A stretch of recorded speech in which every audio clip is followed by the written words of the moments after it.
Greetings, my friends. Welcome back. This is Soren Chess Coach, your friend here, and we'll look at the end of the chess game. Another idea, another concept.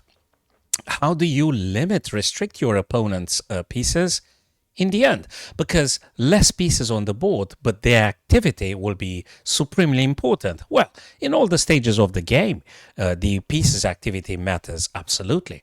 But in the end, tremendously, okay? Because that's make the difference in between winning and losing. Just don't play passively. What does that mean?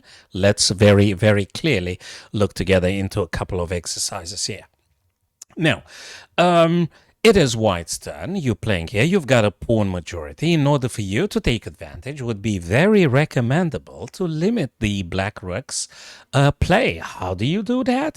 You attack first. That's about it. How do you attack first? Well, what is the weakness? Well, they've got two weaknesses, but for the time being, this pawn on a5, it's absolutely targetable, and you're going to play rook to d5, attacking the black pawn. Now, you are forcing your opponent to play rook a8 passively, defensively, trying to keep the pawn alive that you just attacked. What do you do now? Take full initiative. Take advantage of the fact you've got pawn majority and supported by the king. You're going to be dominating already on the 5th rank. You've got your rook, and there is something else profiling here, my friends. The king, together with the rook, will be attacking the f6 and capture. Sooner or later, those weaknesses are going to be very costly for your opponent. Now, you make a nice opposition. Now, what does that mean? If the rook goes back, really, because they have to defend this guy and it's their turn, and already gets a little bit of a crazy zugzwang here. So whatever they play is bad. Whatever black chooses to play is bad here. And now you check the king and the f6 pawn, the weakness we just said, and king now, together with the rook, double attack on f6, you're going to take it with tempo, thus you will have two passes, therefore you win. In this position, let's identify White's weakness. Where is that very weak point you're going to be attacking? You've got it. b3, you go straight with rook b2, attack the b3, can't move because you're just going to take it, and whatever they choose to play would be, it's not like whatever. I mean, it's an unfortunate situation, and your opponent with the white pieces needs to play rook a3 in a desperate attempt to defend b3, to which you couldn't care less, march on with the king, and after king to b4, frankly, white should be resigning here, because rook has to go to safety. Safety means just the a1, okay, and then b3 will be captured, and the other two pawns will fall sooner or later. Okay, and you got a beautiful rook here on the 2nd rank, so they can't even play the king towards helping anything because you're just going to grab everything from them.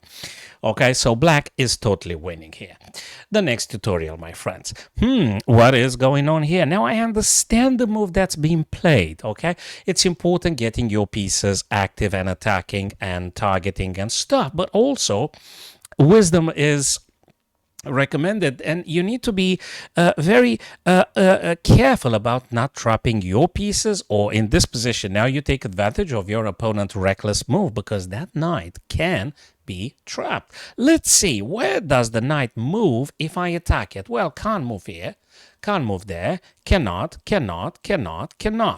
and cannot, of course. The only square that might allow the knight to escape is the b6. Can I attack b6, preserving all the other squares, and then I can attack perhaps with the king? Of course.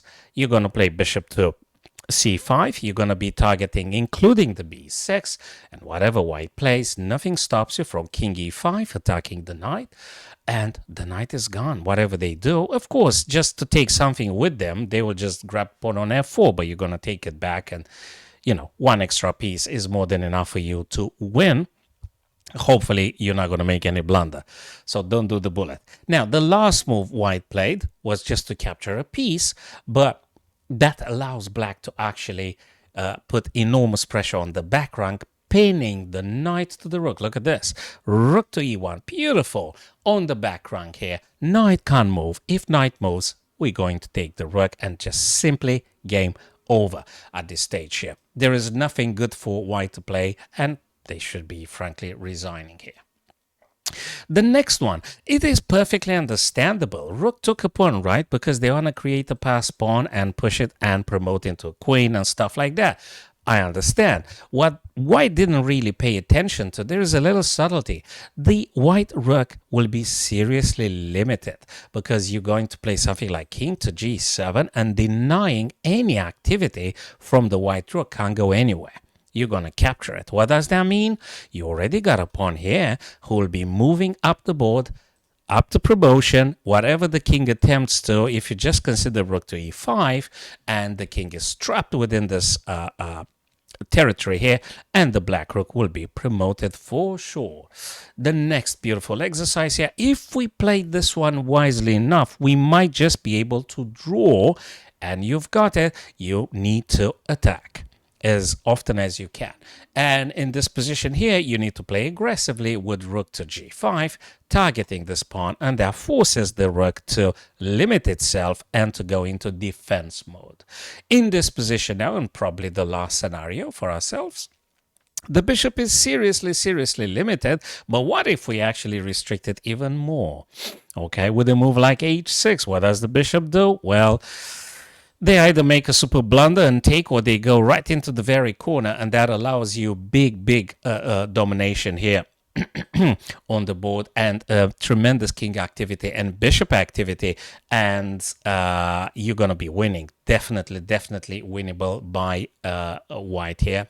And that's great if you just identify moves that limit your opponent's activity in the endgame.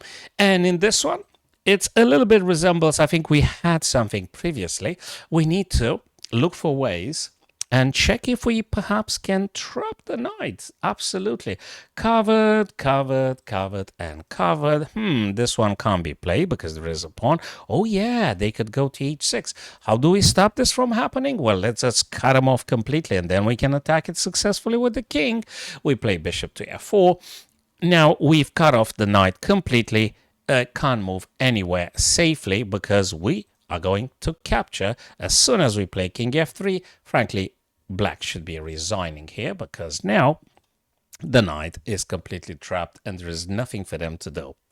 So, my friends, that was a, I hope, instructive little lesson on the ending and restricting, limiting your opponent's pieces.